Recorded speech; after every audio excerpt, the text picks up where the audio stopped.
Oke sobat jejak sekalian, alhamdulillah kita sudah sampai di kota Solok ya, salah satu kota di Sumatera Barat yang terkenal dengan penghasil padi. Padi Solok sing awake dhewe sering tunggu. Berase gak podo karo awake dhewe nek Jawa, bundel. Berase nek kene pure segone kok berase ya. Nasinya yang ada di sini itu kemarin saya udah makan beras Solok masakan Padang atau Sumatera Barat, berasnya mubrul roto-roto ya. Segone mubrul koyok beras, tapi memang sedap dan enak, yang dikenal dengan beras Solok. Nah di belakang, di gerbang pintu masuk Solok itu ada ikon tulisan itu kan. Oke sobat jejak sekalian, Solok hanya kita lewati, kita akan melihat satu danau besar di Singkarak. Dari sini jaraknya tidak terlalu jauh. Nanti dari Danau Singkarak kita akan lanjut insya Allah ke Sawalunto. Oke, ikuti perjalanan saya dalam jejak ekspedisi garis Katulis Tiwa. Halo. Oke sobat jejak, bukan nggak sengaja ya, ini ketemu Mas Roni, salah seorang pengurus RBC dari Batu Sangkar. Nah, sama-sama fit juga ya? Oh bukan ya, ini ya? Bukan, oh bukan. Nampakin aja supaya. Enggak apa-apa. Sama-sama satu produk dari Honda. Kalau saya jalan sendirian, dia jalan berdua. Ya, ini yang diceritakan kemarin ya kan? Iya om. Terus ini rencana kemana Mas? Ada.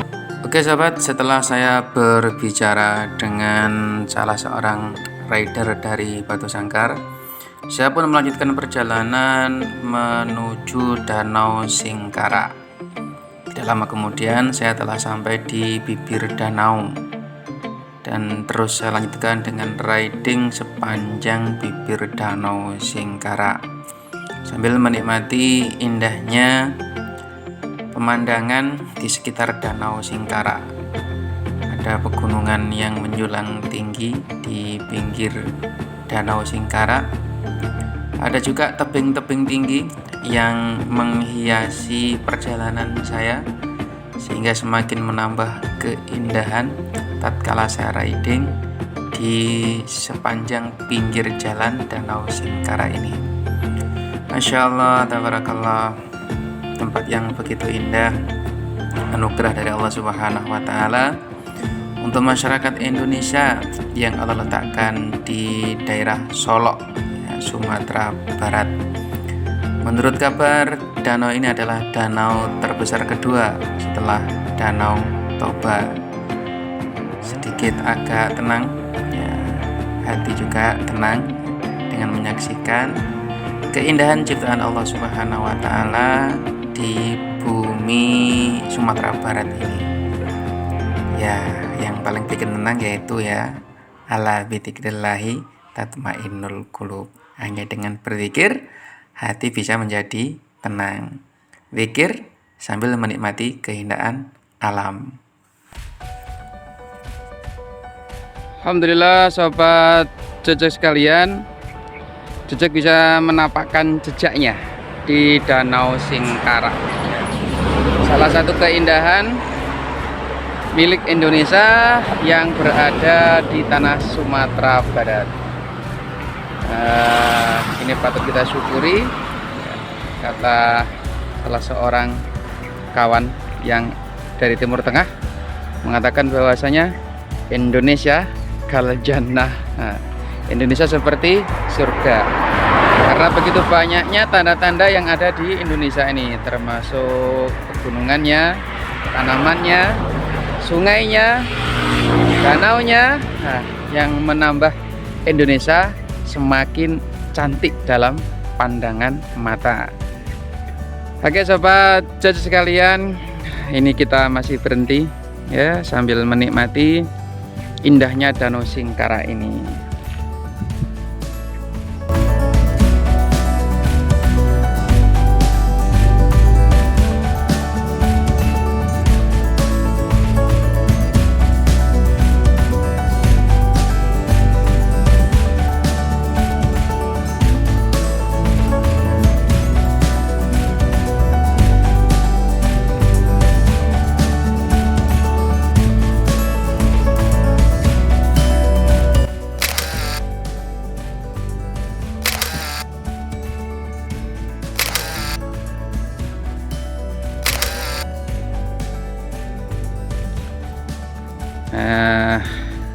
nampak biru sekali ya. Gunungnya ini sekitar jam setengah 2 waktu Indonesia Barat ya. Ada perbedaan waktu ya, dengan daerah Malang atau Jawa Timur tatkala melaksanakan sholat. Sobat jajah sekalian bisa saksikan kan, bisa lihat sendiri bahwasanya danau ini berada ya, bersebelahan dengan jalan raya. Ini termasuk akses provinsi. Nampak kelihatan ya, dasar dari danau, begitu beningnya airnya kan, sampai dasarnya kelihatan.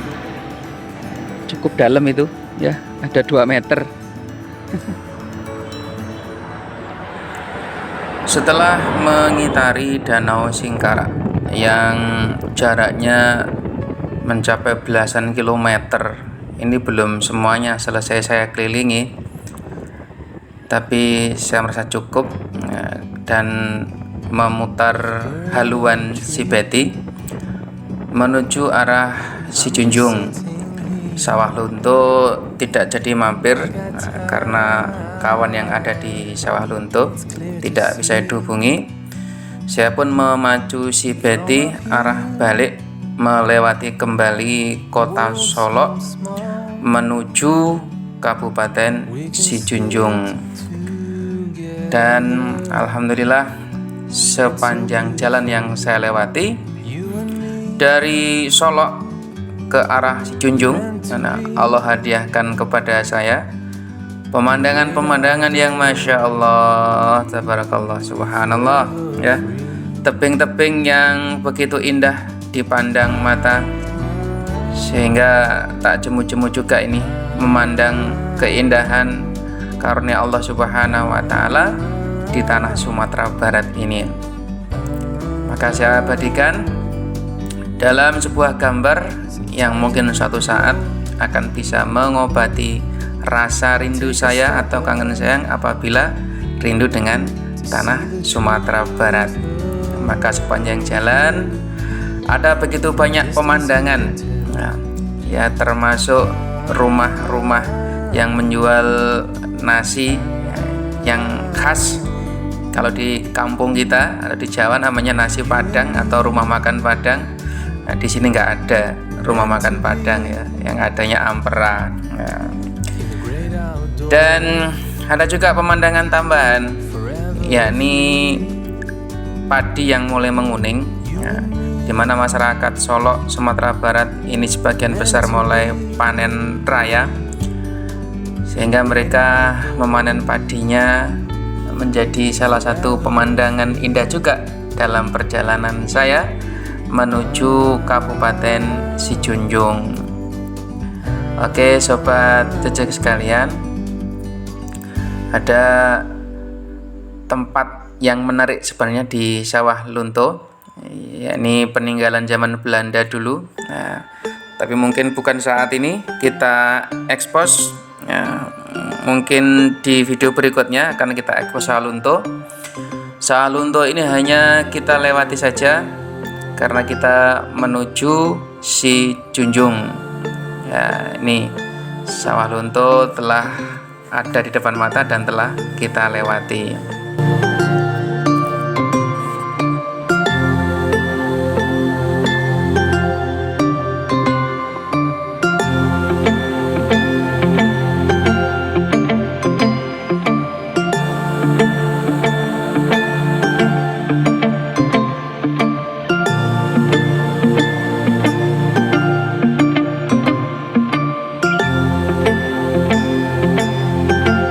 Alhamdulillah sobat jejak sekalian, ini sekitar jam 5 saya sudah sampai di Sijunjung. Saya berhenti di depan kantor Dewan Sijunjung, Kabupaten Sijunjung. Kedatangan saya di sini, kedatangan kita di sini disambut dengan hujan yang sangat deras sekali. Alhamdulillah. Dan rumah kawan saya ini menurut Google Map ini arah belakang ini. Ya. Tepatnya di Desa Muaro, ya, tidak jauh dari sini, ya kurang lebih mungkin sekitar 5 kilo. Nah, sebelum kita bertemu, saya abadikan dulu di sini, nih di depan kantor dewan. Berapa tak ketok kantor dewan nih? Apa wes? Menurut kabar, saya nggak tahu ya. Kita udah lama berpisah sejak 2016. Baru sekarang kita bisa bertemu lagi, insya Allah. Ya, ternyata dia jadi wali nagari. Saya nggak tahu wali nagari itu apa. Katanya setingkat dengan kepala desa. Yes, nanti kita lihat di sana aja ya. Apa aja yang bisa kita lakukan dengan kawan lama yang saat ini jadi kepala desa. Menurut informasi dari dia, banyak tempat yang indah di desa atau kabupaten dia tinggal. Si Junjung ini banyak tempat-tempat menarik. Di Muaro juga tempat-tempat menarik juga banyak. Oke sobat jejak sekalian, mungkin beberapa hari ke depan kita akan explore si Junjung dan sekitarnya. Tetap ikuti perjalanan saya dalam jejak ekspedisi garis Katulis Dewa. Ciao. Alhamdulillah Betty masih sehat walafiat ya. Baru saja ganti uli ya, jadi nggak bisa diabadikan. Ini di depan kantor dewan si Junjung. Wih, megah ya kantornya. Oke, kita lanjut perjalanan.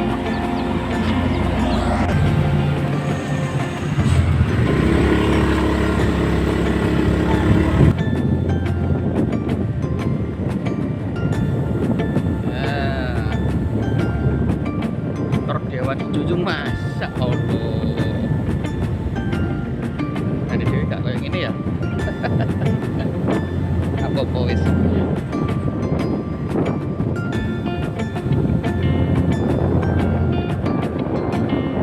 Masya Allah, dalane.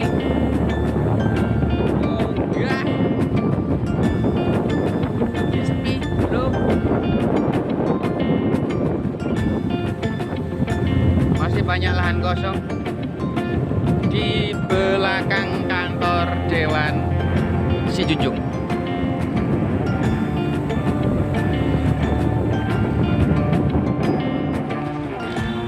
Pagi sobat sekalian, kali ini saya berada di Desa Muaro, gitu. Si Junjung ya, Negari Muaro bersama Wali Nagari, Bapak Hafizun. Ya, ini saya diajak ke tempat yang bersejarah yang menjadi cagar budaya. Apa surau atau musola yang tetap dipertahankan keasliannya. Sudah berapa ratus tahun ini, Pak Wali? Lebih kurang 200 tahun atau 300 tahun lah, lebih kurang. Ini kondisi keadaannya masih asli ya? Masih asli. Kemudian adat istiadat juga masih asli semua. Serta disinilah pengembangan agama Islam yang mazhabnya Syafi'iyah. Syafi'iyah, mazhab Syafi'iyah. Mazhab Syafi'iyah. Apa banyak yang berkunjung ke sini, Pak Wali? Kalau yang berkunjung dari sini, di samping lokal, Sumbar Riau Jambi juga ada dari Sumatera, kemudian dari Singapura juga ada, Brunei Darussalam juga ada, Thailand juga masih ada di sini untuk mencari menggali cagar budaya yang ada di seluruh Minangkabau. Berarti dari luar negeri juga ada, Pak? Juga ada. Iya. Dan sekarang berkunjung sahabat saya nih dari Jawa, alhamdulillah dari Jombang. Dari Jombang. Malang ya, jauh-jauh ke sini untuk silaturahmi sama beliau. Beda sekarang Mas Bro. Nah, ini kawan sejak udah lama ada. Dulu belum apa-apa, sekarang jadi apa-apa nih. Kalau anak Jawa setingkat kepala desa. Ini beliau jadi wali nagari. Julukannya wali nagari. Oke, ini Surau Tinggi, Calau, Muaro. Itu ya. Oke, sekarang kita lihat muter. Nah, ini dari sisi mana Pak Wali? Dari sisi sebelah selatan ya ini ya.